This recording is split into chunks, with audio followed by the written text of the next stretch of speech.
today. Senator Schuler? Yes, Senator Schuler, you want to do a roll call or? yes, let's do that. That sounds good.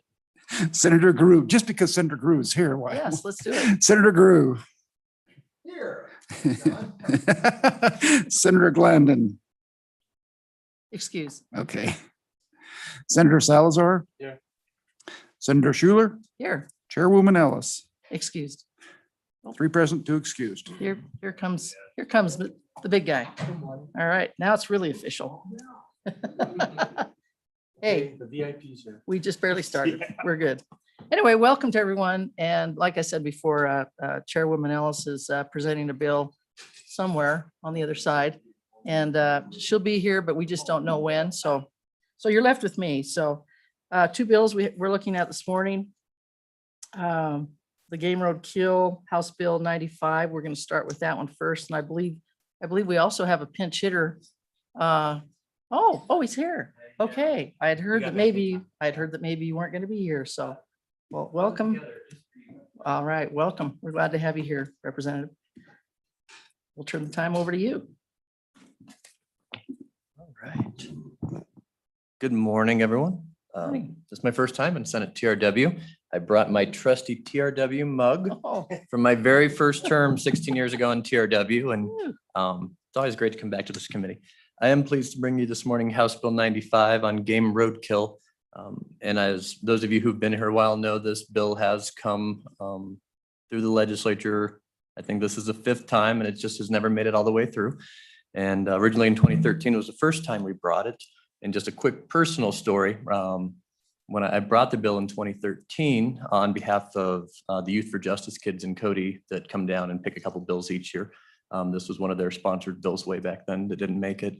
But Montana said, hey, what a great idea. And so they actually brought a very, very similar bill that they passed that next year. And then since then, about 5 or 6 other primarily Western states have passed some iteration of collection of roadkill carcasses bill in their states. And it's been 8 years and haven't quite got it through Wyoming yet. So if I could just walk through the bill then, Madam Chairman. And so we've had some amendments over the years and trying to make it work and find that right balance where we don't want anyone doing anything nefarious or poaching, but still allow for the collection of carcasses off our highways. So I don't mean to just read you the bill, but I think that's somewhat easiest. And so it really allows the Game and Fish Commission in consultation with the State Transportation Commission to establish a program through rules and regs where if there is road-killed wildlife, it allows for the permitting of collection of those carcasses under 3 scenarios, really. So let me just go through the 3 scenarios and you'll see these on page 2. So Romanet 1 on line 6, you could have a certificate of prior authorization. So there are potentially people in our state, especially in certain areas where there is a large amount of road-killed wildlife, taxidermists, other people who collect carcasses for hooves, hides, teeth, etc. Could say, where I live, there's always some carcasses on the road, and can I just apply for a prior authorization?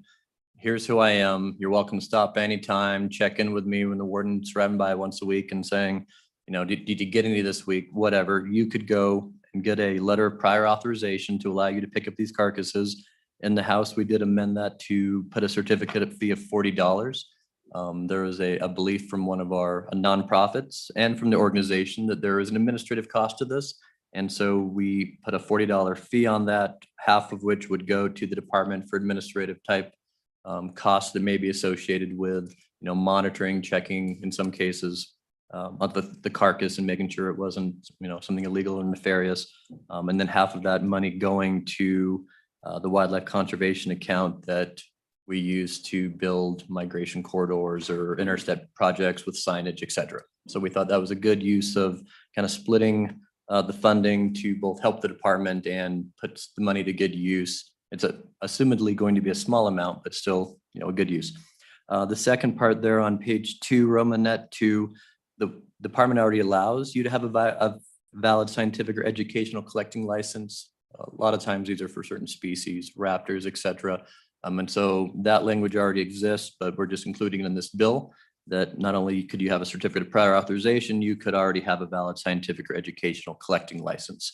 And then the third would be in the situation which most people would commonly envision. You hit an animal or you see someone else or you see a very recent, it doesn't even have to be recent actually, but that scenario that if you saw a carcass on the side of the road or one of our state highways, you could call the department, say, I would like to collect, the deer on the side of Highway 59 at mile marker, whatever. And they could, through any number of means, through rules and regs, issue you a tag electronically, tell you wait there, warden's in the area, they can be there in 20 minutes. You can collect the carcass, but we are expecting you to show up at the nearest department headquarters within 3 hours for us to just validate that it was an actual roadkill carcass. So that would be the kind of immediate, instead of having a prior authorization, you're just a person that through circumstance either hit an animal or saw it hit or the first one on the scene and say, hey, I'd like that and the data shows it's only about 10% is probably used for meat for human consumption. There's some greater percentages for animal feed and et cetera, but you'll hear some testimony. There's lots of reasons why people would want to collect carcasses more than people realize. And then so on page 3 in Romanet B, it's kind of a protection that we're not allowing you to collect any, threatened or endangered species, bighorn sheep, the gray wolves, where wolves are classified as trophy animals. And that language really came in back in 2013 when we were having, when wolf issues were more on our minds, I would say, we haven't seen a lot of legislation on those issues lately. And then the Federal Migratory Bird Treaty Act and a couple anything else prohibited by federal or state statute. And then the bottom there on page 3 is nothing shall authorize possession of any illegally taken wildlife or wildlife found dead. Just one of those protection things that you can't say, oh, no, it was roadkill. Right? If the warden is like, where'd you find that? And didn't authorize, it's just a protectionary measure. And then so in the House on page 4 in Romanet D, there was some testimony that it might not be appropriate, certain parts of the interstate for people just be pulling over on the side of the road and trying to hopefully not gut a carcass, but people do interesting things, right? And so there may be sections that we don't want people, even some of our 2-lane state highways, there's just nowhere to pull over in certain segments. So if the State Transportation Commission said, we don't want, any kind of carcass collection on this stretch of a roadway in Wyoming, we're allowing the state transportation to say, yeah, these parts are no-goes. And it really is a transportation department, YDOT, who is responsible for keeping the roadways clean, not so much game and fish. And so there's kind of a magic line where the carcass is, if it's on the right of way, versus if it's not, on whose responsibility is for collection and removal. And I think you had another bill in the Senate, we might still be around, about YDOT asking for additional money to take those carcasses to a landfill and so there may have been discussion in the Senate and that bill. I understand. No. Maybe an Okay. amendment. There wasn't. Okay. Yeah. So I think that's basically, and then we just, the end of the bill, Madam Chairman, allow possession for an interstate game tag for somebody who has done one of those 3 scenarios to collect roadkill.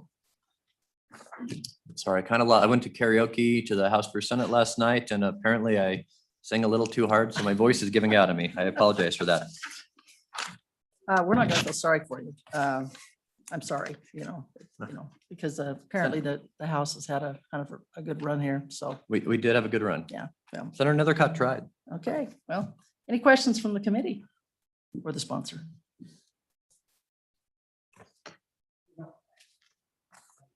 Yes, Senator Landon. Thank you. And Representative, I really appreciate you bringing this bill. I'm trying to get my arms around bottom of page 3.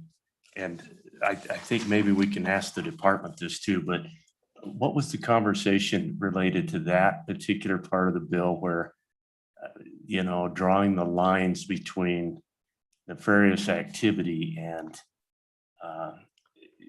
just being able to possess one of these animals that's been hit. So that's the tough piece, isn't it? Yes, Right, Representative. Madam Chairman, Senator. And there is discussion and, I think we all have our various views on legitimacy, but there is conversation of what if somebody did try to hit an animal with their vehicle? Perhaps a bison. I don't know. A lot of people are gonna, ruin their vehicle to go take out an animal, but there are some people who've done some weird things, joyriding around and want to go, right? So I do think there is some protection that needs to be in the statute. My hope and where we've tried to go with this bill over the years is to allow some broad power to the Game and Fish Commission for rules and regs. And I hope that they aren't too stringent, but I do think that some of the day-to-day activities that happen in Wyoming when it comes to wildlife that we don't maybe think about, that I keep hearing this horror story after this horror story. I'm optimistic that through rule and reg of the commission, they can establish the right sideboards and parameters, but still allow the program to work. Other questions? Did a great job there, Representative. I had a couple, but I think you pretty much answered a couple things that I had in mind. So And Madam Chairman, I'm happy to back clean up after people That'd- testify if there are that'd be additional great. questions. yeah, that'd be awesome. All righty. Director, do you have anything you'd like to add to this?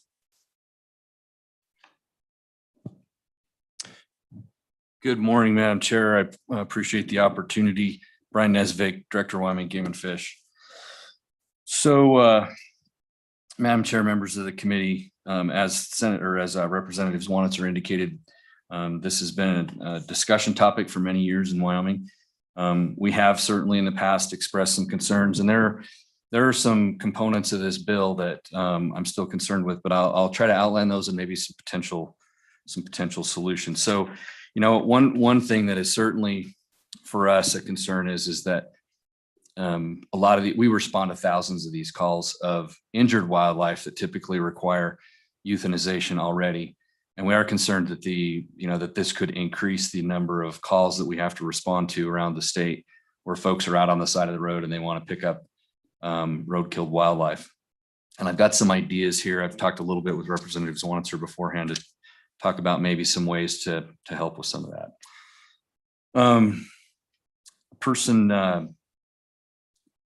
I'll talk specifically to the illegal component.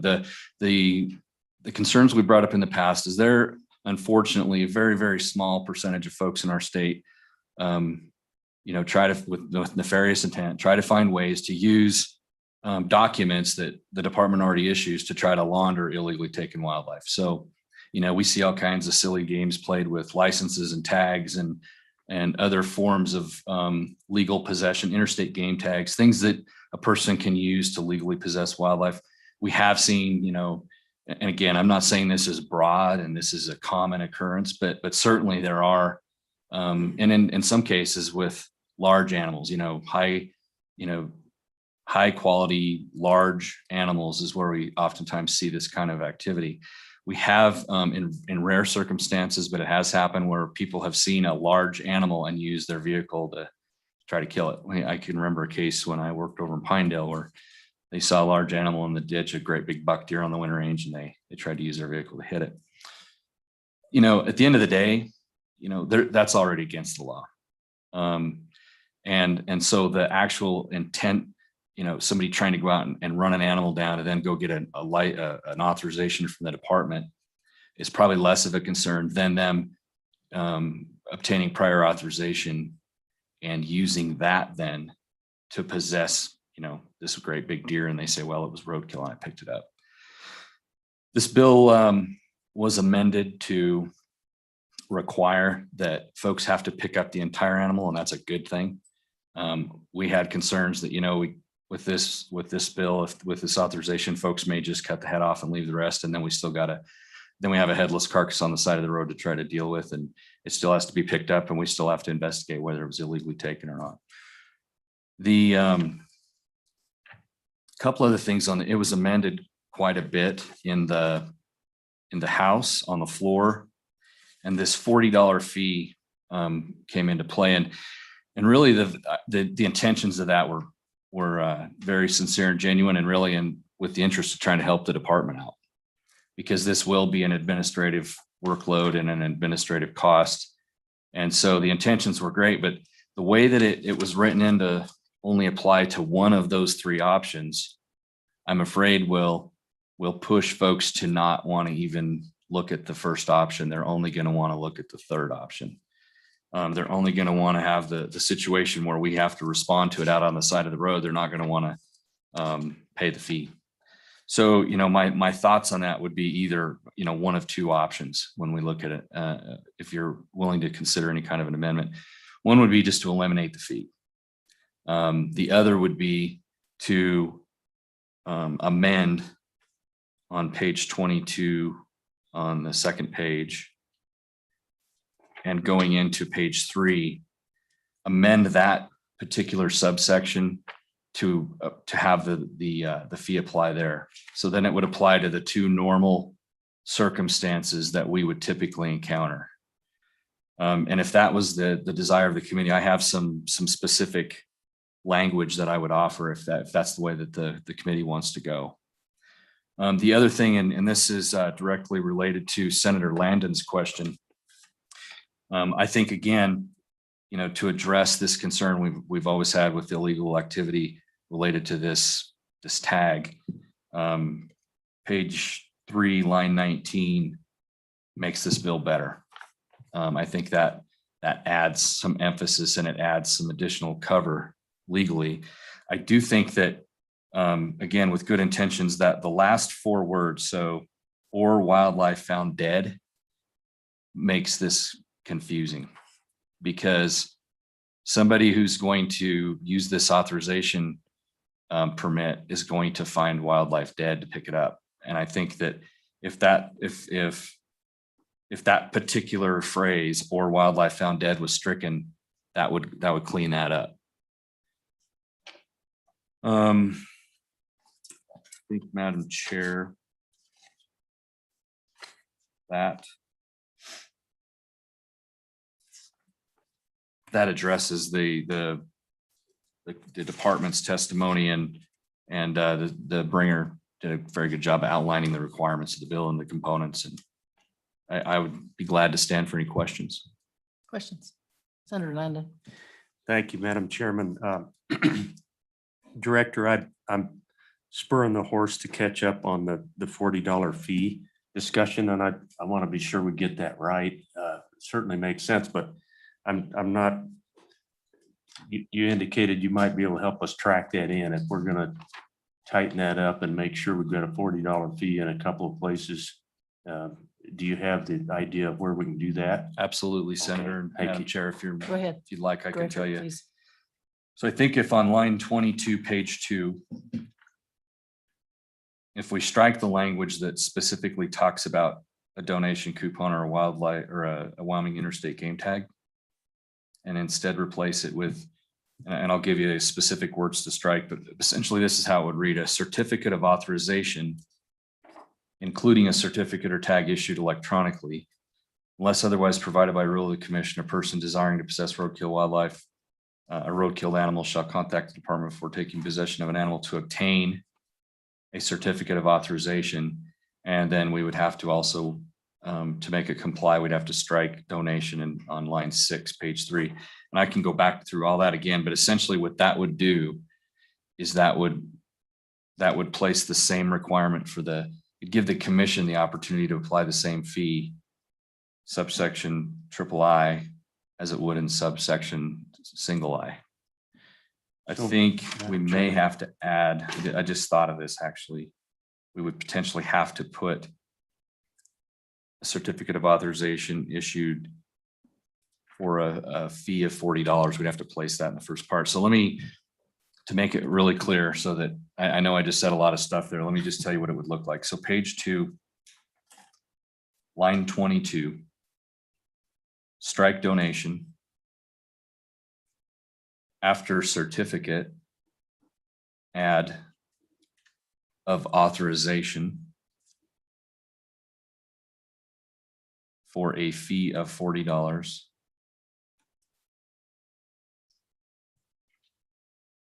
And strike on line 22, starting at the word or, ending on line 23 after department.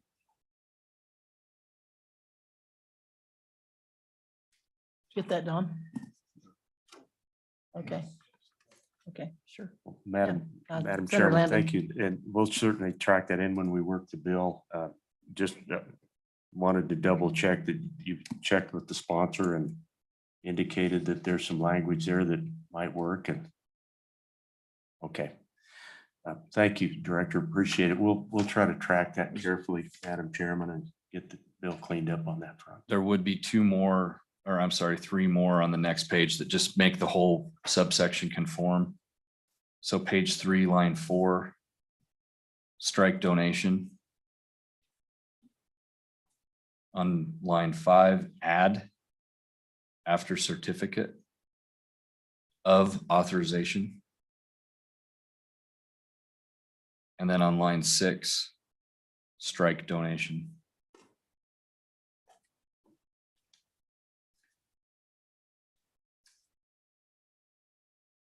Thank you, Director. Appreciate it.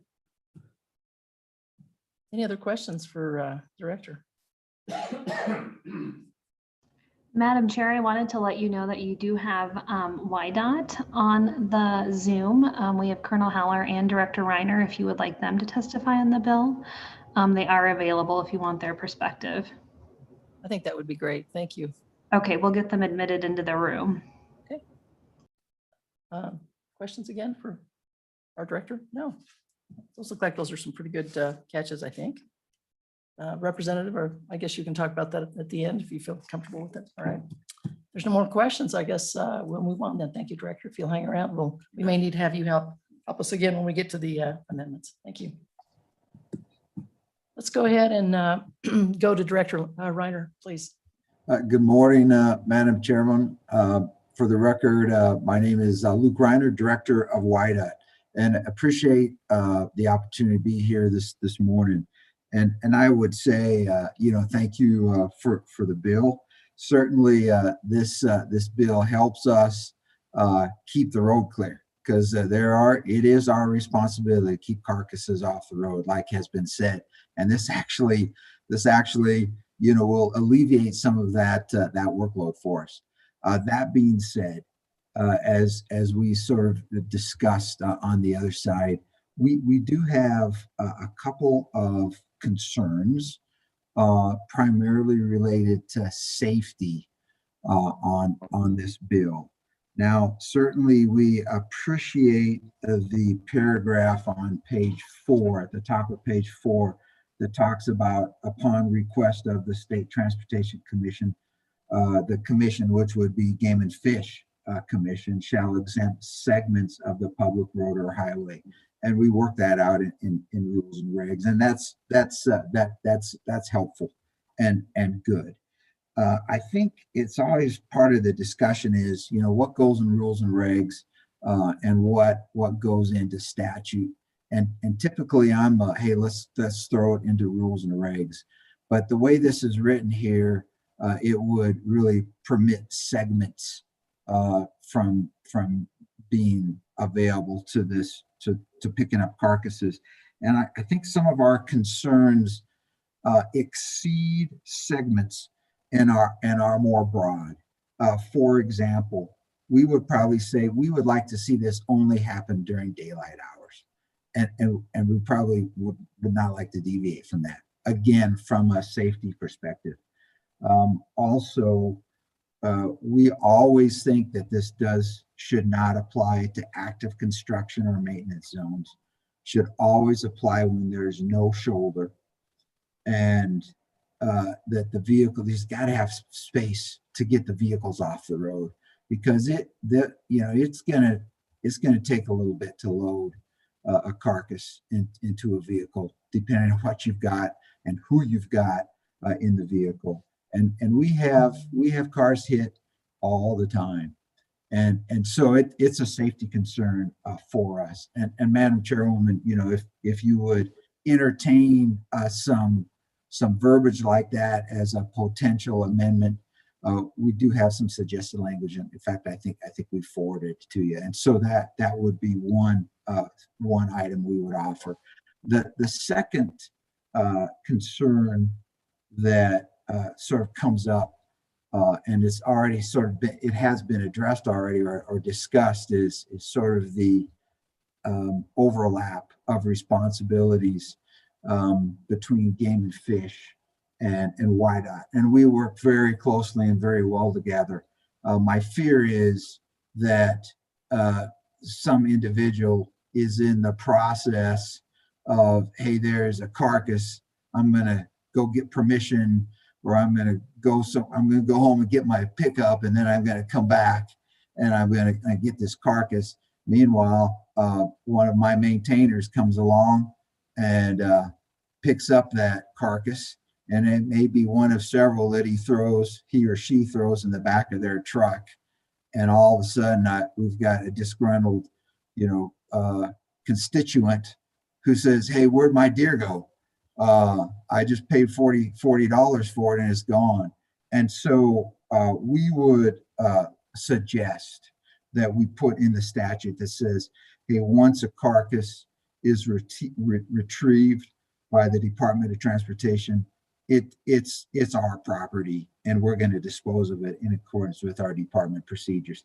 Because I fear having to coordinate the pickup of every carcass on the road, because we pick up thousands of these, and we take care of them. And so would respectively ask again that you would consider an amendment that would say that if we've picked up a carcass, that we're going to take care of it, and be done with the deal.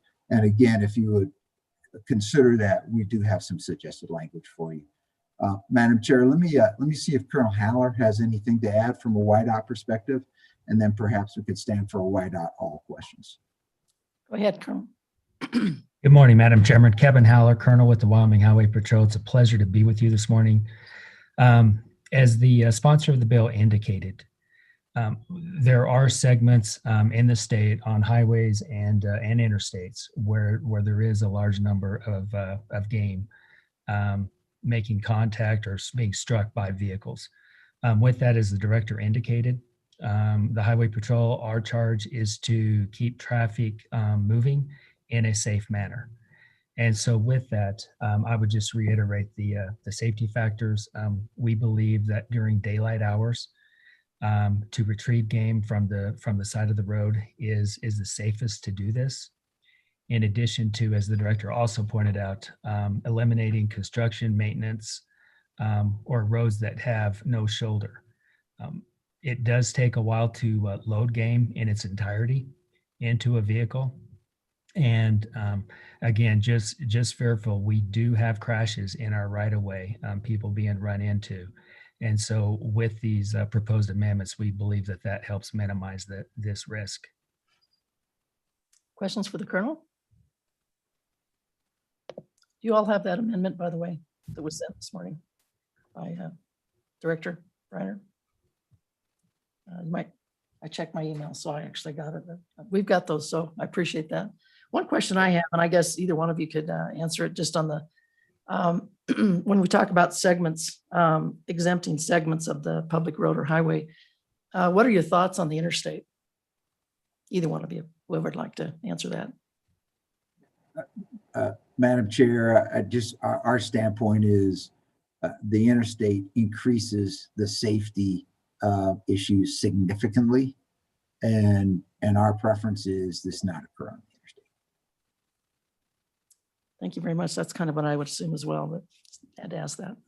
Any other questions for the Colonel or Director Reiner? Okay. If you want to just hang around, that'd be great. We'll Yes, ma'am. Thank you. stab at your amendments. Thank you. So is there anybody else from the states? I believe that probably takes care of everyone we need. How about public testimony here? Okay. Come on up, Senator.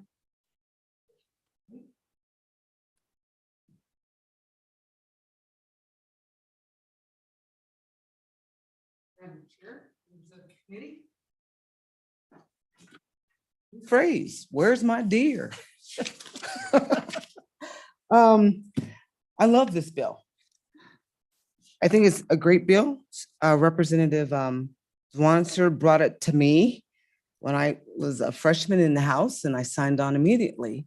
I lived in Alaska for almost 10 years, and this was commonplace on the only highway they had in Alaska.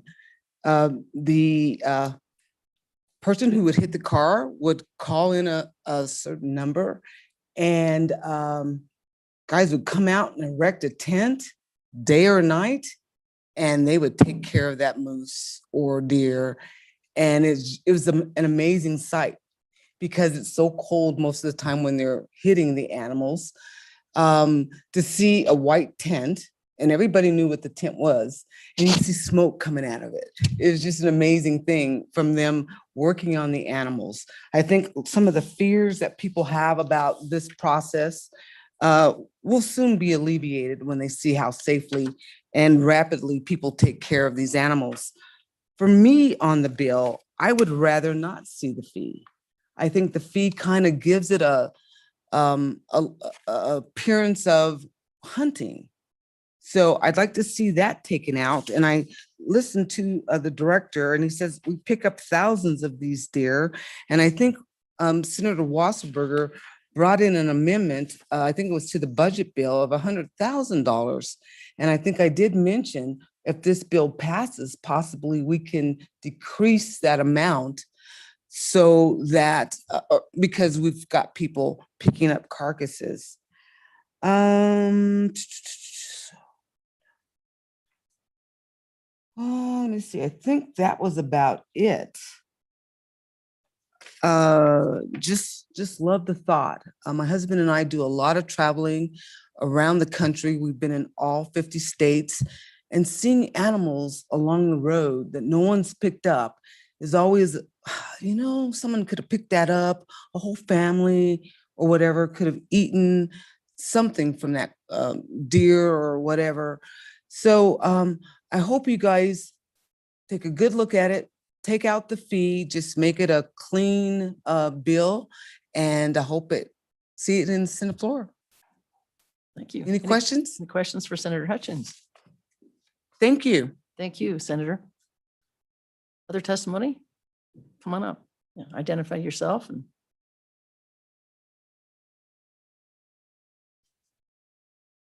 Good morning, Madam Chair, members of the committee.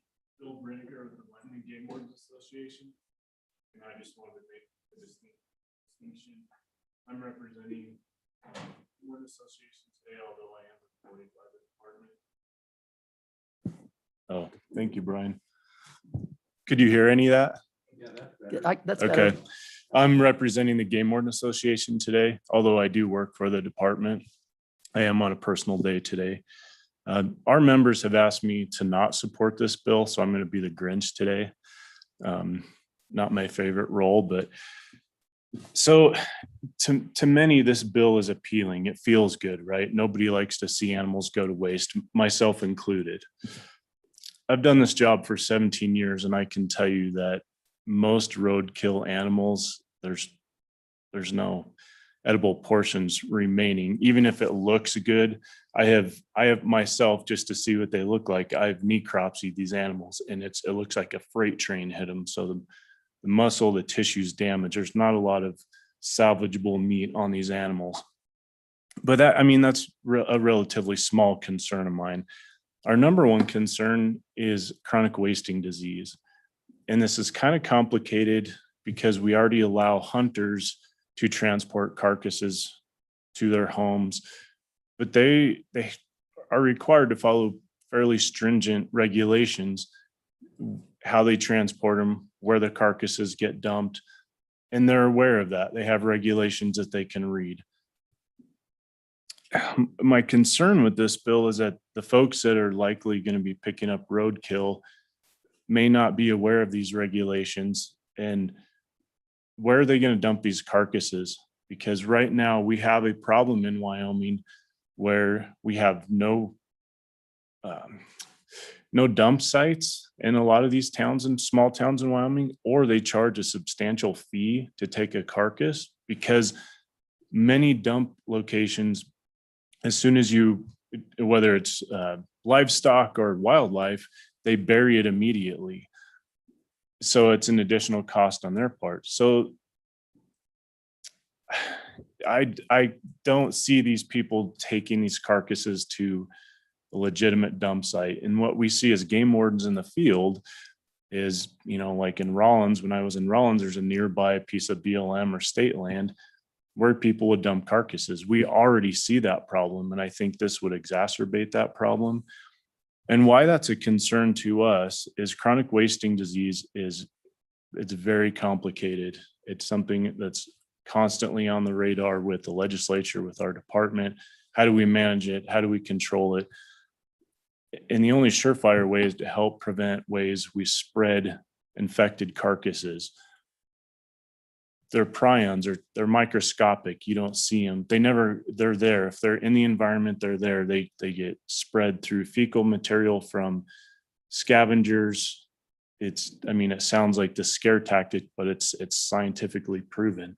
So once you have it in the environment, it continues to spread. So the key is to limit the transportation, or the way they're transported, the way they're disposed of. That's one of our main concerns. And I haven't heard it brought up at all in testimony, but another concern I have is brucellosis. And I don't know how we ensure that these folks picking up carcasses properly dispose of them. But if you transported, the way this bill is written, you could pick up a deer, elk, moose, whatever, anywhere in the state and transport it back home. Well, if it's infected with brucellosis, this is going to have to come through commission regulation, but I think any animal picked up needs to be tested before it's consumed.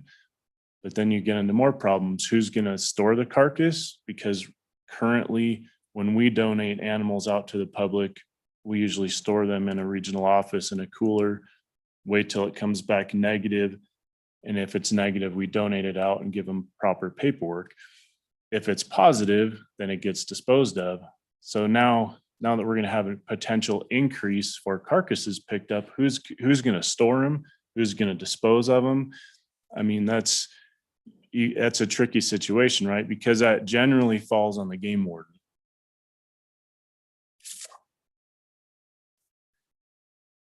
And I did want to touch just briefly. The First Lady came out with a great program already to donate to the less fortunate.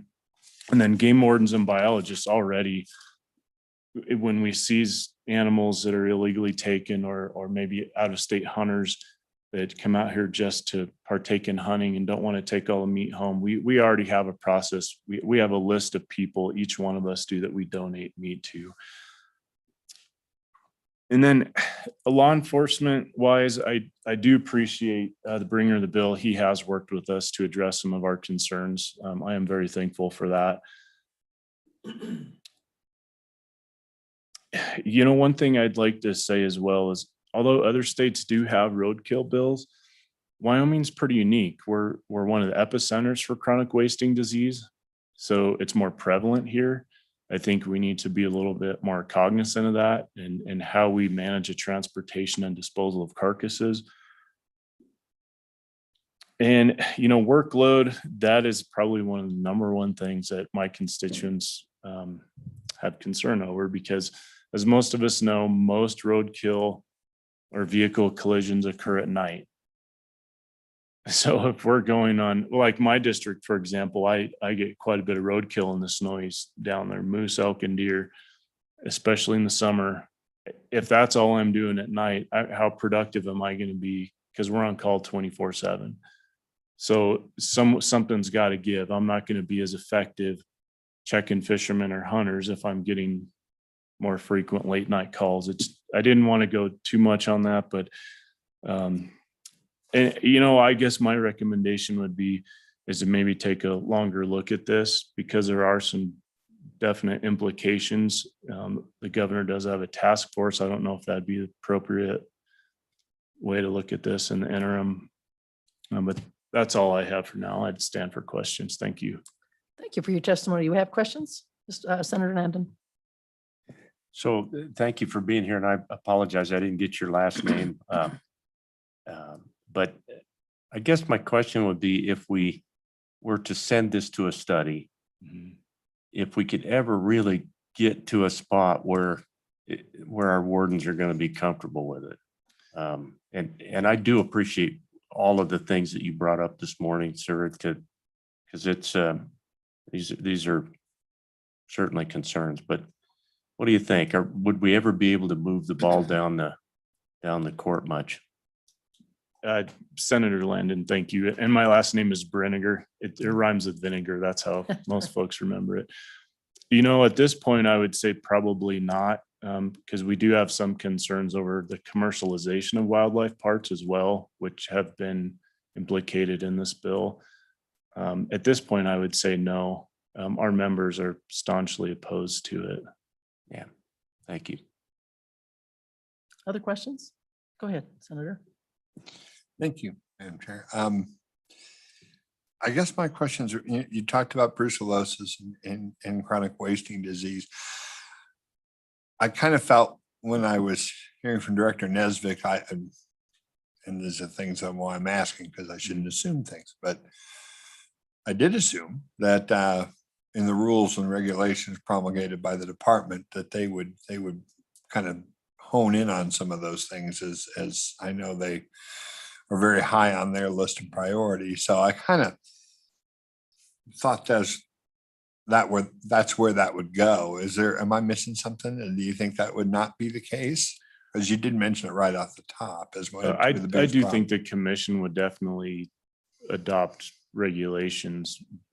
My concern is most of the folks picking up roadkill are likely probably not hunters and so unfamiliar with our regulatory process, which would be problematic for the game wardens in particular. Okay. Follow Yeah, Senator. and then you were talking about the First Lady's Hunger Initiative. To be fully transparent, my wife's on that board, but I just wanted to ask, how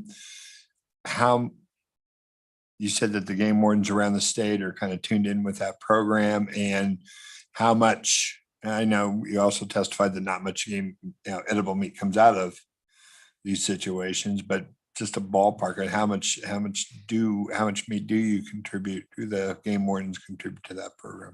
Well, to be clear, Senator Grew, we don't contribute directly to that program. We have our own process. I just wanted to mention her program because there's several opportunities to donate food. But the question still holds. How? So we do not donate road-killed animals per department policy. So just on average in Laramie, I probably help donate anywhere from 10 to 20 animals a fall. And occasionally it falls outside of hunting season, an animal gets stuck in a fence and I get to it before it's too far gone. Does that answer your question? Thank you. It does. Thank you. Any other questions? I have one, Mr. Brinegar. Just a question on the CWD. When you mentioned we're the epicenter, aren't there certain areas of the state that are more prone to having the CWD than others? And would people know that already when they're thinking in terms of picking up roadkill? Well, there's certainly areas that have higher prevalence, but what we have seen is a slow spread of the disease. Animals migrate. And so that's why I say it's tricky, because animals move on their own, hunters move carcasses, and we're just going to be adding to that process. I would say most hunters know where the high prevalence areas are, but I would say non-hunters are kind of clueless when it comes to that. They know it exists, but that's about as far as it goes typically. Thank you. Any other questions? Well, thank you for your testimony. Thank you. Appreciate it. Others that'd like to testify, come on up. Identify yourself.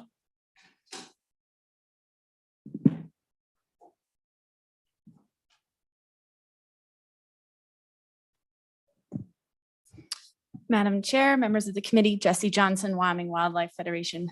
Find myself in front of you guys a lot. I just kind of wanted to touch on a couple of things.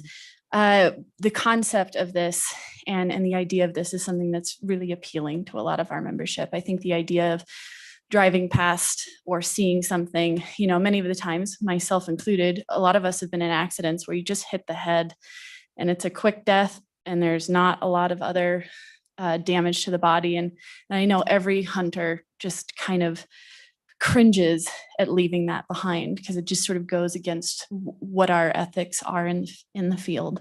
That being said, I do think there's a lot of valid sort of concerns and issues brought up, and I at no point want to say or go against what the department is asking, in that I think this is a fabulous idea and we need to do it right and get it right this first time. I wanted to touch on a couple of the things where I do have full confidence in the Game and Fish Commission figuring out rules and regs around this. So a broader approach so they are able to really work and get this tight so that they know and are most comfortable with how this is sort of done, especially from the game warden's point of view. They have that expertise, at least I have full confidence that they have that expertise to get that right. As far as the fees, I wanted to give a little touch behind some of the thoughts around that. You know, we look at roadkill consistently on the road, and it's spurred this conversation, not just from public safety and wildlife crossings, but we have this other issue of we know what the solution is. And the solution is to build these wildlife crossings, these fences, these bridges, these underpasses, and any bit of funding can help. Granted, this would be a small bit, but it keeps the conversation going. And I think it also keeps it in the forefront of our mind. So if we've hit a deer or things like that, we look at a license, we have to pay for it. We are going to be thinking about this further and further and further into the future until we do find a long-term funding solution. So yes, I think keeping a fee or something on there is important because the administration does take a hit as far as work hours and everything else. But I would also say that this is going to keep the discussion of wildlife crossings at the forefront of folks' minds. And some people who really need it and have just hit a deer are going to want to do something to help. I would say make it so they don't do that again. It's happened to all of us, I think. And I guess I would stand for any questions. I would say if this can be an interim topic, maybe this is a point where we can all sit down, we can get everybody at the table, we can write out like a very tightly languaged whereas we can find some compromise. But I'm really in support of this idea. I just want to make sure it's done right. And if an interim topic is the way to do it, then I stand in support of that. Thank you. Questions for Ms. Johnson? Thank you very much for your testimony. Anyone else in the room would like to testify? Go ahead, Director. Madam Chair, came up several times and I was negligent when I didn't discuss CWD. I'm not going to add anything because I think it's been well addressed other than to answer Senator Landon's question. And the way this is written, you know, since we would have the ability to essentially interact with every individual in some way or another that was going to touch one of these animals, you know, we would use that through commission regulation to educate those folks on how they needed to properly transport and dispose of these carcasses, because the CWD concern is real. We certainly don't want to, it's already here, but we don't want to move it into new parts of the state unintentionally, obviously. And so I just wanted to clarify that. Thank you. Questions for the Director? Okay, thanks so much. Anyone else online, Dawn, or just the? Yes, Madam Chair, you have Miss Julie McCallister ready to testify via Zoom. Okay, bring her on. Miss McCallister, can you turn your video and your audio on? Can you see and hear me? Yes, welcome. Go ahead. I apologize for the delay. Committee, thank you for taking up this very important topic. Thank you for giving us a moment to speak on it. My name is Julie McCallister. I'm speaking as a voter, a resident hunter. I live in northern Albany County in Rock River. The idea behind this bill, as many other members have spoken about before, is a solid, good idea. It's something that ethically, whenever it happens, and it seems to be a bit inevitable, when we teach people how to drive in Wyoming, we don't teach them what to do if an animal's in the road. We teach them what to do when an animal's in the road. And for Wyoming to have no organized way to deal with the ethical conundrum of an animal strike where there's meat salvageable is ethically wrong. I can't encourage you enough to consider that as we consider either moving the bill forward, not against an interim topic. I would reflect the other speakers' confidence in Game and Fish and our other departments certainly have the ability to find the best way to implement this idea. But I would like to touch on one item that I feel has so far been overlooked in the testimony today, and that's the data. Mr. Nezvik was slightly getting there as far as being able to interact with each individual. That's more than just an opportunity to educate. That's an opportunity to gain information and data we sorely need. Wildlife mitigation crossings are ridiculously expensive. Everyone knows that. I hate to use the word ridiculous, but it's the word you usually hear as soon as you get a budget item on them. But the problem is we don't even know how many animals are hit because most of them are underreported or unreported. I've seen figures as low as 5% are reported, as high as 1/3 being reported. I'd be happy to send it to the committee members if you're interested. I did stumble on a 2017 study done by YDOT that had estimated animal strikes close to, I believe, 50 million a year on what was known for data in cost to the department and cost to personal injury liability. And my point in why this is important in roadkill is if these animals are picked up, reported, what animal, where, what time of day, what interstate, what, I hate to use the word interstate because I also agree there's a concern with this being done on the interstate, but on secondary and tertiary roads, it's feasible in my mind. But that would give the department a bunch more data we're missing. Where is the largest number of strikes? How often do many of us drive the same roads and see antelope after antelope hit in the same areas every year, but they're not reported if the vehicle damage isn't high enough or and that's hopefully what we all want, but we'd prefer to prevent them. And I would just ask you also to remember how important it would be for Wyoming to actually know for sure where our highest strike areas are. We put a lot of money into road construction and planning, and this type of data would give us invaluable information to better manage our road systems, lower our costs, lower our Department of Transportation costs well beyond just picking up roadkill. Lastly on it, as a hunter, as someone who has hit a deer in the head, I was very upset that I had to leave the meet, was very frustrated that it rotted. YDOT can't make it to a lot of secondary roads. I live in a semi-rural area. It's very understandable when they can't come get things right away, but it is heart-wrenching. I spend a lot of time teaching my grandchildren how to respect animals, and to have hit an animal in the head and had to leave it lay is frustrating. But I would also reflect the confidence in our agency's abilities to manage this issue. That's pretty much the end of my testimony. I would also just voice a bit of concern. It is an issue to pick up something in the dark on the side of the road, but your majority of strikes are going to happen in the early morning hours and the late evening hours.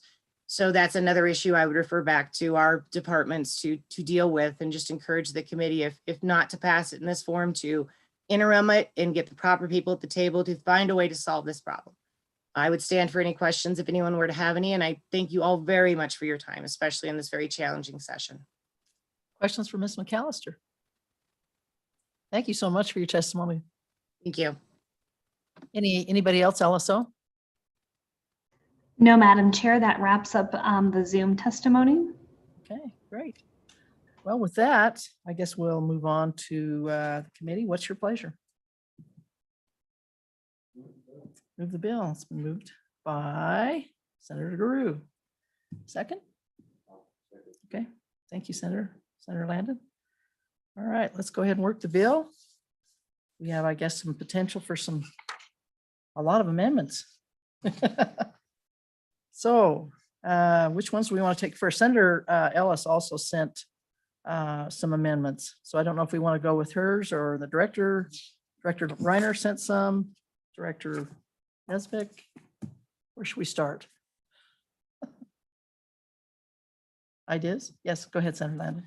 Madam Chairman,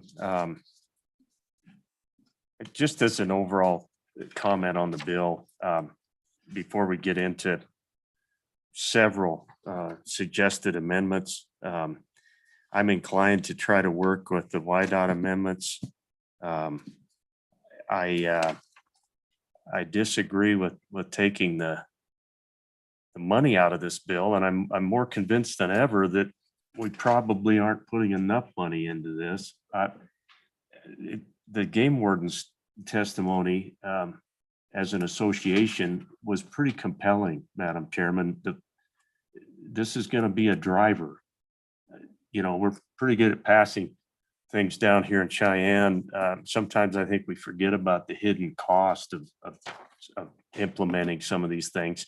So that concerned me a little bit. I hadn't really thought about it until this meeting and appreciated all of the conversation there. But so that's kind of where I'm at. I want to work the bill, and I think we need to take the director of Game and Fish's suggestion into play on the bottom of 2 and 3. So I guess with all of that, we can try to work this and see if we end up with something I can support, but I'm conflicted. Okay. Well, let's just go ahead and go page by page then, I guess. Might be the best way to do it. On page 1, I didn't see any amendments from anybody on page 1. Page 2 is where we start getting into the muddy water. So yes, go ahead, You Senator go. Giroux. I'll just follow your lead, Senator. Whatever you got in mind. If a fight breaks out, I'm right behind you. Go ahead, Senator. Okay. Line 22. Okay. After Roman 3 and A. Strike the word donation.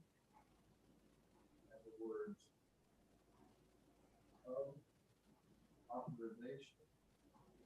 And then add fee of $40. And strike for Wyoming on page.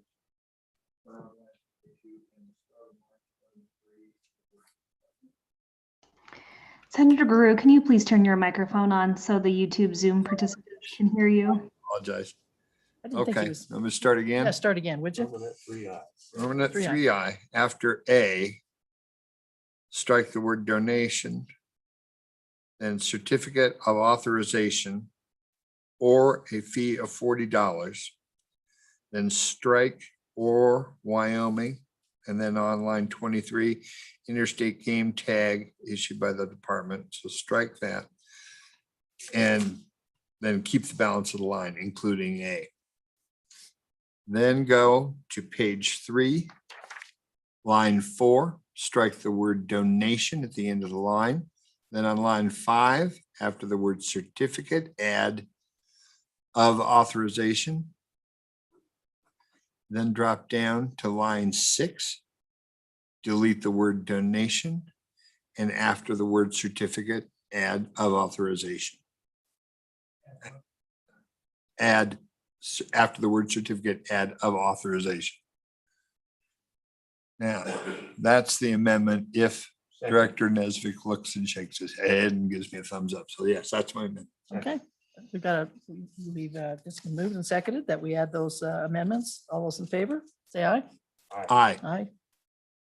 Okay, that amendments. Oh, those opposed, I'm sorry. I was looking because I couldn't tell for sure if you'd said aye or not. Those opposed? No? Okay, amendment is carried. All right. So we took care of that. Let's go over to Director Reiner. I don't know if he's still online or not.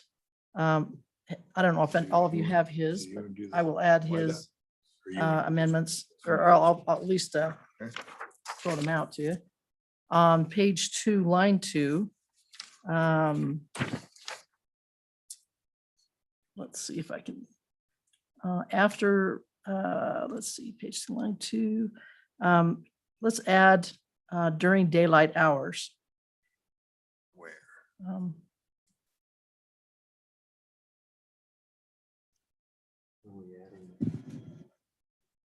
Where are we adding that? I'm sorry. Madam Chairman, whereabouts is the suggested amendment? Daylight hours? I would think it'd be right at the beginning of line 2. So collisions on any public road or highway in the state of Wyoming, excuse me, during daylight hours after Wyoming is permitted to do so. Okay. Page 4. Got another addition. Let's see. This just came this morning, so I hadn't tracked it in yet this morning. And I read through them, but just hadn't tracked them in. Page 4, line 1. Under subsection D. After upon. None of the provisions of this section shall apply to public roads or highways in an active construction or maintenance zone, semicolon, where no shoulder exists, semicolon, or will compromise the safety of the traveling public, period. Vehicles used to retrieve wildlife carcasses must be parked 2 or more feet outside the white shoulder line and display emergency flashing lights. That's a lot. I'll go ahead and repeat it, if that's all right. Don, did you happen to get the amendment? I By don't chance? have that one, but I'll Okay. get it from you. I'll read it again, just to make sure everyone's okay with it. And this is after upon. Page 4. D, line 1. Okay. Following prior to upon, we're going to put D. Well, this is part of D. None of the provisions of this section shall apply to public roads or highways in an active construction or maintenance zone, semicolon, where no shoulder exists, semicolon, or will compromise the safety of the traveling public, period. Do you have that much so far? I know this is probably going fast. Vehicles used to retrieve wildlife carcasses must be parked 2 or more feet outside the white shoulder line and display emergency flashing lights. And this comes from Director Reiner. And I think that's probably a good thing to have in there. So questions on that? Yes, go ahead, Senator. Thank you, Madam Chairman. I hope I've got that tracked. And I certainly see where the director's going with that. It just seems awfully prescriptive to me. I kind of agree with our good citizen from Northern Albany County. We grow up and we kind of know these things. I mean, I just think it feels like rules and regs to me. But I don't know, maybe I understand. Well, let's just talk about just that amendment alone. All those in favor then, please say aye. Opposed? No. Okay, we'll strike that one. The director also had another amendment that he would like to see on page 4, line 5. And I'll go ahead and move this one. And this is we're inserting a new paragraph E. Once a carcass is retrieved by the Department of Transportation, comma, it becomes the property of the department and will be disposed of in accordance with department procedures. I'll read that again. And this would be a new paragraph E, little e. Once a carcass is retrieved by the Department of Transportation, comma, it becomes the property of the department and will be disposed of in accordance with department procedures. I'll second that one, Okay, Madam Chairman. all right. All those in favor of that amendment, please say aye. Aye. Aye, opposed? Okay, that one stays then. All right. Other amendments? Yes, go ahead, Senator Greer. We go back to page 3, Okay. line 20. After the word wildlife, delete the balance of that paragraph. So delete or wildlife found dead on 20, the end of 20 and all of 21. Okay, is there a second? Okay, seconded by Senator Landon. All those in favor of that amendment, please say aye. Aye, opposed? Okay, that passes. Chairman Schuler, Yes, just to catch up on, that was on page Page- 3, line 20, after wildlife, strike the rest of that sentence. yes, Okay. Yes, Don. okay, very good. All right. Senator Landon, Senator Ellis has sent along some proposed amendments. And I think all of you have those in front of you, I hope. Okay. Is that this one? Yeah, it's this one. Yeah. Would anybody like to move any of those?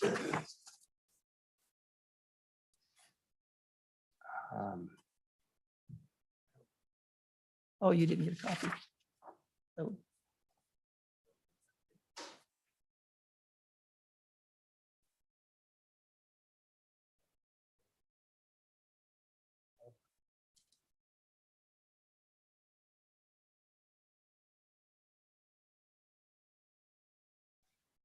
Madam Chairman, Yes. just, Sen Landon. just some general comments. If we're going to track these in, I think I'd sure would feel better if we talked about it, and I'd be interested in what you three think about. It feels like we just dealt with the page 3, line 21 suggested amendment. I thought we just dealt with that.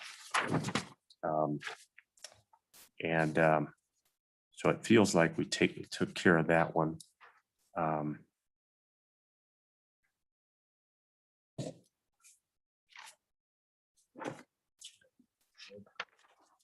would agree. The amendment that she mentions on page 3, line 21, yeah, we took care of that. Are there any of those others that we're interested in seeing? Madam Chairman, the next section of the proposed amendment is page 4, line 7. Mhm. And I confess that having just seen this, I have not tracked to what those statutes are. And I'm not exactly certain what the chairman is up to. By creating a new subsection C and 31.7, 1302B, VII. Can you help me with that? Has anybody tracked that? I guess, Madam Chairman, you can tell I've got some trepidation to wade into this one. I just don't know for sure. It might be something that we could take up on committee of the whole. That's what I'm I wondering guess. too. Yeah. Without the chairman here, it just Yeah. makes it difficult for me to. I would agree. I'm the same way. I kept trying to figure out what we're trying to fix there. And I don't know if the sponsor has seen this. Yeah. Okay. Yeah. And the director is shaking his head. Our wardens, I don't think they've seen it. So I'd be disinclined to move it right now. Okay. I would agree. I think that's probably good advice. Yeah.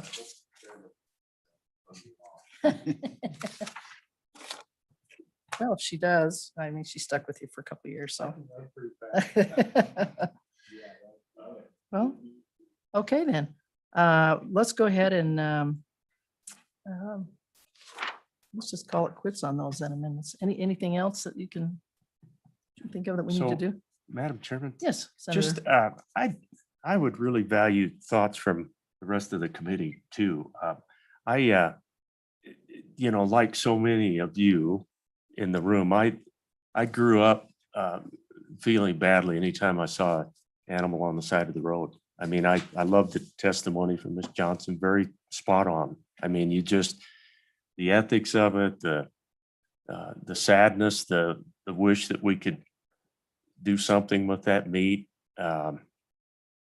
So I get it. And I've really loved the notion of this bill all along. So I congratulate the sponsor getting it to us. I'm inclined to support this today, just to move it along and see if we can tighten it up and make it better. But I can't, I'm just telling you, Madam Chairman, I don't know if I can support this on third reading. I'm willing to see if we can work on this bill and make it a little bit better. I worry about our department because I think that our wardens are stretched quite a bit as it is.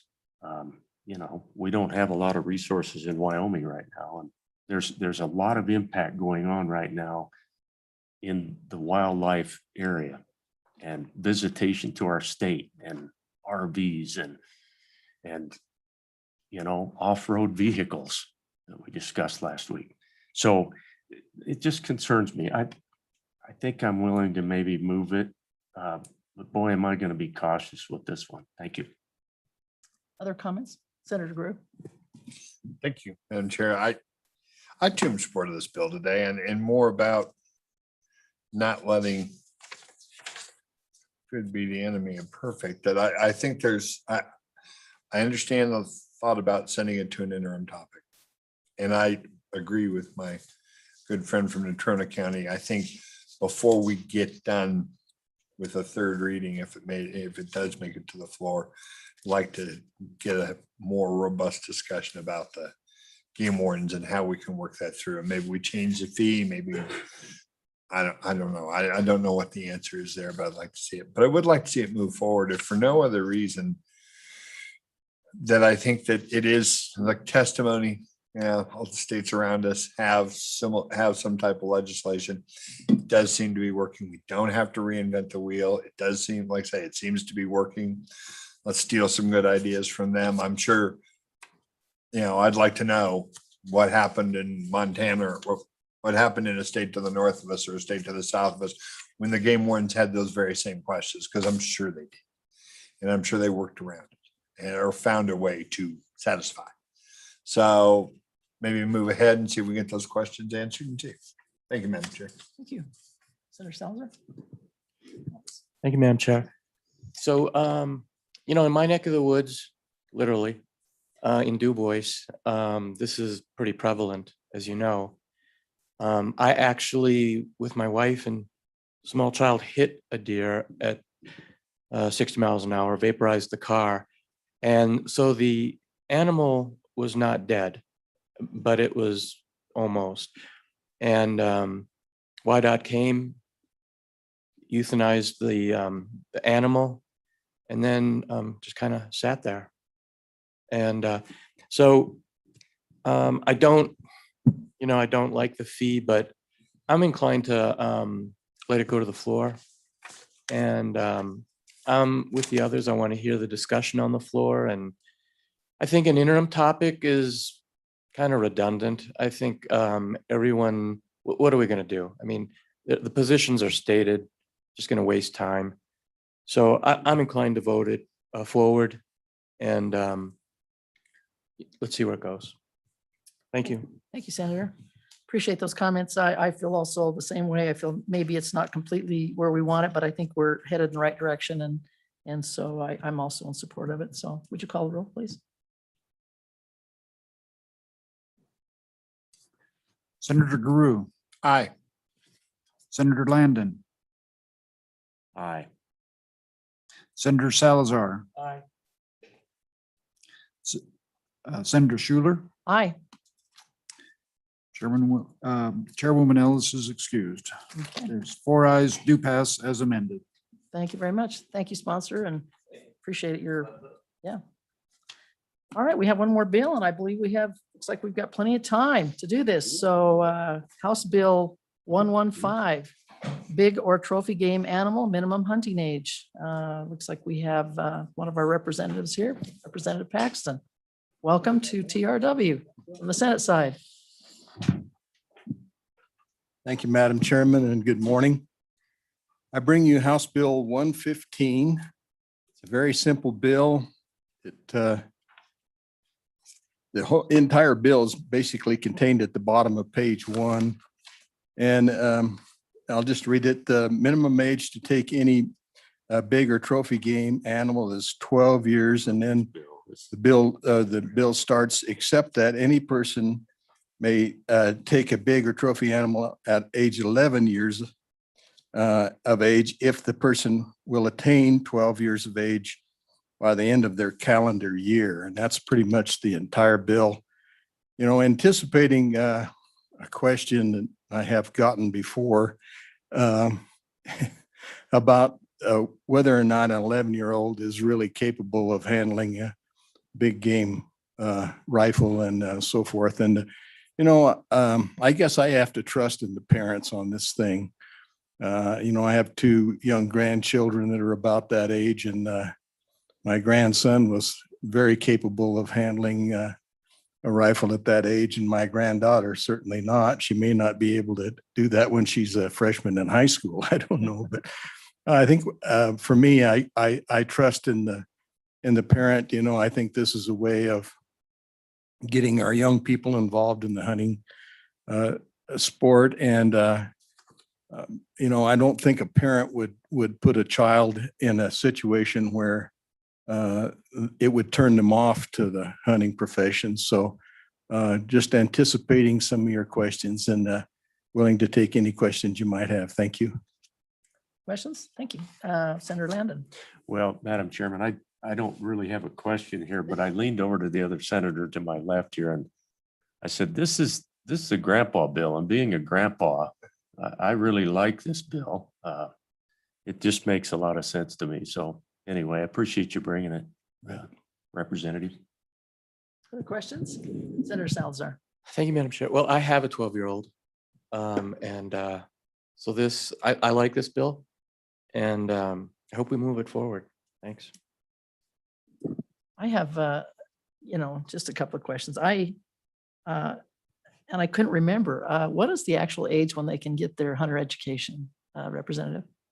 I don't know if there's any particular age on that. I know in our community, we've got kids that'll take that hunter safety class at a pretty early age and way before they're ever eligible to go hunting. And so as a former instructor of hunter safety, I know we had some pretty young kids in there. So I don't know that there is a particular age. There may be, but if there was, we didn't abide by it in my area. Other questions? Okay, what's your pleasure, committee? Well, wait a minute. I better wait and see if there's anybody else would like to testify on this. I'm jumping the gun on you. This is such a good bill. I think we're all kind of excited. There's no other questions. Director, do you have anything that you'd like to add?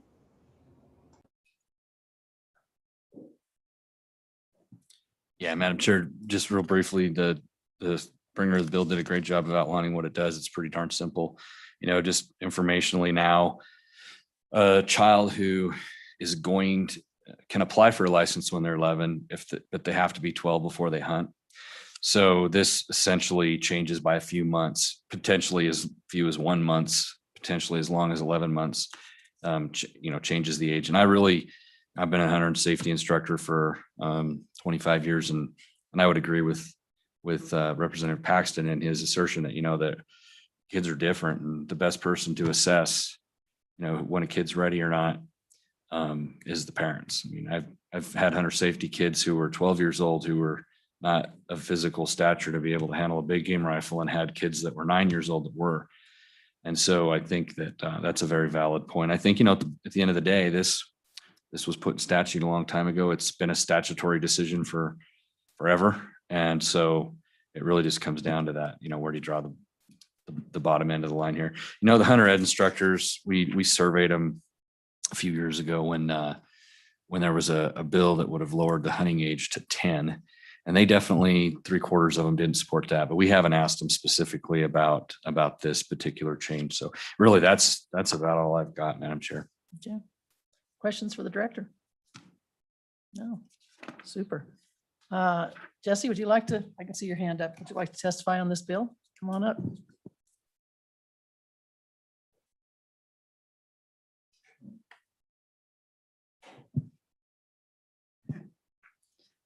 Madam Chair, members of the committee, Jesse Johnson, Wyoming Wildlife Federation. I'll keep it really brief and just say that we are in strong support of this bill. I think it's a nice little sort of get kids out there, even if it's a couple months earlier, and kind of makes it a little easier if they're in the same class and just happen to be younger and some of their friends are hunting and they're not. I just think that this really helps. So strong support. Questions for Ms. Johnson? Okay, thank you so much. Anybody LSO on the Zoom that would like to testify? Yes, Madam Chair, we have Julie McCallister again wanting to provide testimony. Ms. McCallister. Great, thank you.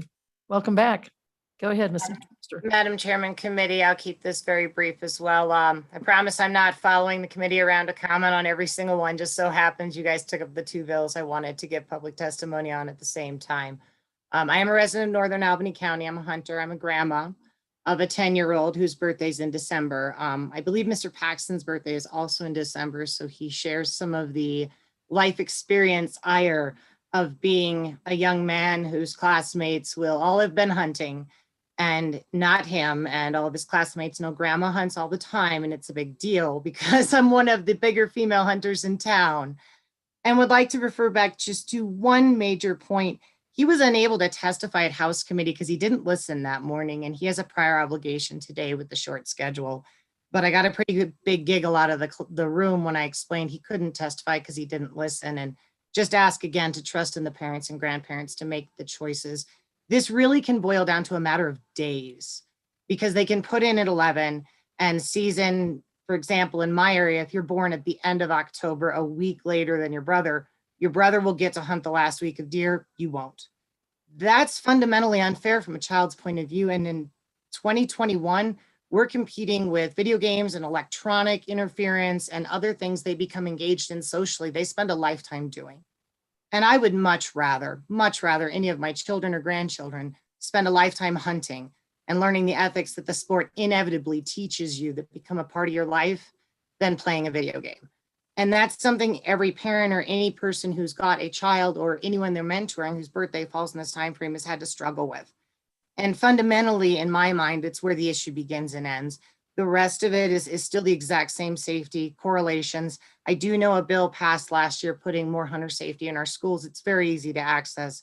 This is a part of our lifestyle, and would just encourage you all to support this as strongly as possible to hope it passes and we can get more young people involved sooner so that we can get them on the right track for life. And in my honest opinion, if you're taught to hunt properly, it teaches you a lot about how to live your life. I thank you all for taking this up again. It's been a very challenging session for you all, and would stand for any questions you may have. Questions for Ms. McCallister?